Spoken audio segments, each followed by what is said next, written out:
Thinking Aloud.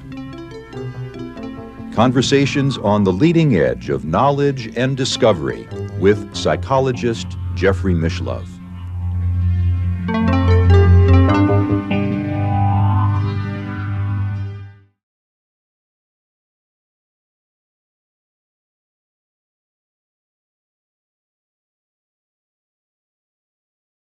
Another interesting thing in the Vedanta philosophy is that it goes into great detail about the composition of the soul itself and what happens after the death of the physical body, that there are different sheaths or bodies, each enclosed within the other, and they have some bearing on not only reincarnation but other forms of paranormal phenomenon that have been observed. Yes, you're quite right, Jeffrey. So the idea is that in the Hindu tradition, because the Buddhists don't affirm the existence of a soul, but in the Hindu tradition there is the idea of something which reincarnates, which is the soul, ensheathed in nature bodies, so that there is a physical body, then an astral body, and then inside the astral body there is a vital body, a life body, and a mental body.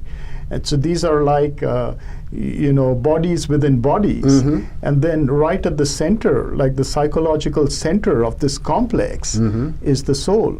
So when one dies, there is a general decomposition. The body first kind of, as they say, gives up the ghost, which means the astral body comes out. And then the astral body stays around the Earth atmosphere for some time, a relative amount of time, depending on the person, and then starts decomposing. And depending on the capacities that the person had developed, those parts have longer lasting existence as fragments, and they may actually even attach themselves to other beings or to animals. And this is why we sometimes see ghosts a lot later. We may find animals that remind us of somebody we knew.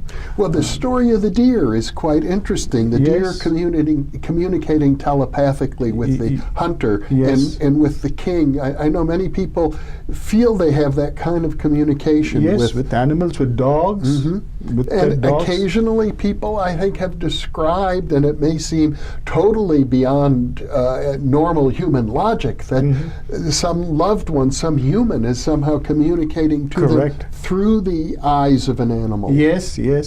And this it may be there may be many answers to that, but one of them may be this: that a very predominant part of the person's astral body has entered into that animal. But then the idea is that each of these sheets has a longer or shorter duration in its own plane. So after the subtle, the body, the astral body decomposes, the vital body lives on the life plane for some time, experiencing things there, and then that falls off, and then the mental body lives in the mind planes, the swargas or heavens of the mind for some time, and then that decomposes, and then only the soul is left, which goes into a kind of a trance state where it digests the experiences of the past life, and at the right time is ready to be born again. So that's the journey of the soul after the life, after one's life, according to the Vedantic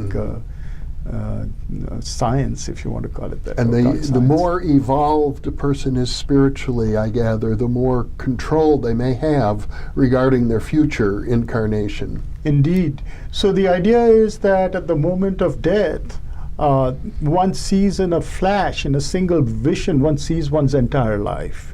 And one also sees what one is to become in the next life. And depending on the amount of power, spiritual power one has, one can actually determine details of that next life.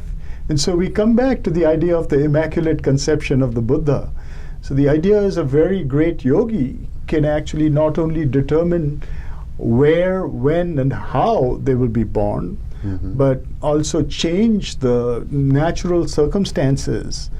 In this case, to choose to be directly, very great yogi can directly influence matter, can penetrate through the envelope of matter and be born without the process, the normal process that others go through.